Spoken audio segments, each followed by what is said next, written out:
Hey everyone, I know people have been waiting for an update video from me again. I just got back last night from Spruce Pine, and it was one of the hardest hit areas, one of the hardest hit counties from the hurricane.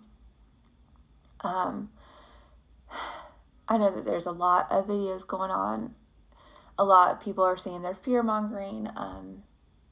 There's a lot of different places with a lot of different needs. And the long and short of it is that these people have been through a lot of trauma and a lot of devastation. And the easiest way I can describe it is it just looks like a war zone. It looks like a literal war zone. You have the areas where the floods came through with the rushing waters that just took out everything. We all know how powerful water can be.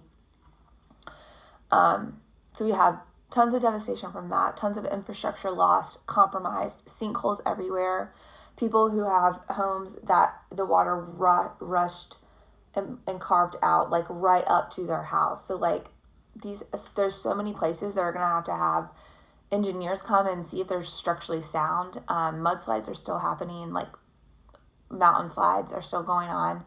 The ground is so saturated and so weak, and as the water's receding and like the pressure, it's just, there's slides happening. Sinkholes everywhere. You also can see easily where tornadoes worked up. It literally, you've heard the phrase, it looks like tornadoes danced. That's what it looks like. Like when you're driving up high on a ridge where you can get more of a vantage point, you can just see where the tornado went zing, zing, zing, zing all around. And it just looks like, matchsticks were dropped because all the tops of the trees are mangled, trees are twisted, just flipped over. So a lot of people who didn't have floodwaters had tornadoes to contend with and had to emergency evacuate because tornadoes were hitting their mountains. And just high winds in general are dangerous. So you can only imagine a bunch of tornadoes. Communication is a huge barrier. So in the place that we were working out of a local fire station. Local fire stations, local law enforcement, pastors are running these towns and running these operations right now where I was.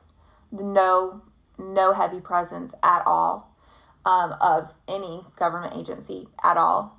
It is all community, neighbors, helping neighbors. Neighbors have been keeping neighbors alive who had a little bit more. Neighbors are helping cut their neighbors out of their homes until they can get someone off their mountain to go let the local fire station, the local church know. So pastors and fire chiefs and police officers, they are managing it. They have no outside help. One of my family members who is a principal told me to my face, all these donations you see have been from private citizens and churches. Those are the only people that have been able to help us. Their largest obstacle at the moment is people are still blackout. It's getting better, but for people who have down power lines and are trapped on their mountain, they have no way to communicate. So what we have right now is this influx of donations, which is a godsend and needed, but there is no way for the people to get it. And that was the biggest obstacle we saw. Everywhere we went to help people, we were telling them, like, get the word out to your mountain, get the word out to your neighbors that you can go here, here, and here right now to get anything you need. They have plenty. But they can't get to these people, and these people don't know where to go. There's no mass communication. I did notice that there are a few areas where there's some road signs where they've typed go here for here, but like people can't get to these main thoroughfares. They're relying on their next road over to help them to come back to where they just came from to help get more people out, help more people. They are heavily relying on churches because people know who's going to help them. You see the light of God everywhere up there. And there are desperate situations happening that are extremely dangerous. And we heard those stories and talked to the firemen and stuff. So there's horrible stuff going on too because people are in desperation. And then there's just evil people, and there's just people taking advantage of the situation. Just straight evil people, the Satan. So you're continuing with that too. But there are places where the scale of that has not grown to what you're hearing from in other places, like where I was. Spruce Mountain is an extremely Christian-centered place. There's a church about every 5 seconds. We tested counting.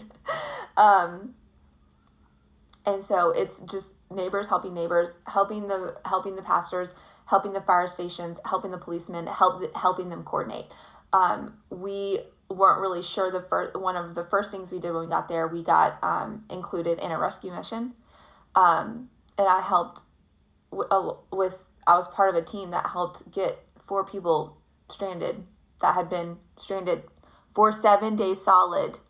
The only thing keeping them alive is one of the younger neighbors managed to walk out 5 miles from utter devastation. We're talking their road swept away. They were on closer to the water.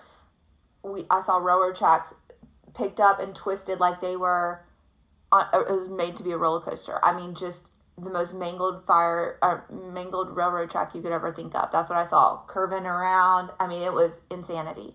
They had no way of getting out. And one neighbor was able to get out to get word, hey, there's people back here where we need to get help. We need help. And he was able to gather some things when he walked out and walk it back in and distribute it to his neighbor. If it was not for him, I don't even know. 2 of the people were a 94 and a 90-year-old woman that had been married for 64 years. And everyone there are the most resilient people, and you'll ask them, how are you doing? How did you fare? I'm fine.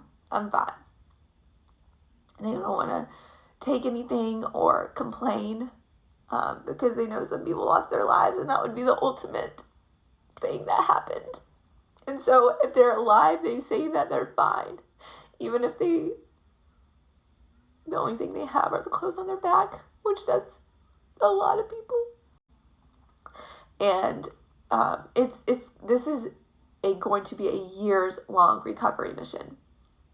Recovering the infrastructure that was there, bridges, roads. If you are familiar with the mountains, you know it takes a long time to get these infrastructures built, a long time. And we're talking every bridge. We're talking every single road. It's not like, oh, this road doesn't work, let's get to this mountain the other way. No, if that road doesn't work, you are literally, which we help do this, cutting trees and making a road. And you have people doing that. My aunt and uncle live on a road where a bridge was compromised. They have like 2 or 3 bridges on their road. And the first bridge was compromised. It had washed out tremendously. Houses on the corner of that bridge and waterway filled to the roof, off the foundation. My aunt and uncle watched a 2-story house, get picked up, lifted down, and exploded against trees down the river from their house. They watched it. An individual came with his equipment and helped them get debris and stuff off this bridge so that they could at least walk across. They're all risking their lives doing this to just see, did any of my neighbors right here make it? Do they need help? That is what is going on.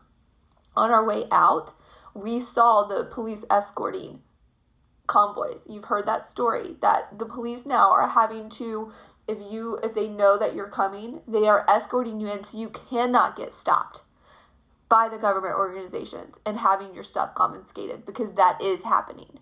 That is happening. We saw it with our own eyes. So that is the update. There's more I'm going to keep sharing. I can't do all this in a 10-minute video. This is utter devastation. These people need help. They are going to need help for so long. And the people that live there, they don't even have an idea of how bad it is, because the communication is still down. So we need people to help get these donations out to the residents. That is a huge need right now. Help. We need people there helping, getting what these people need to survive and helping them get out.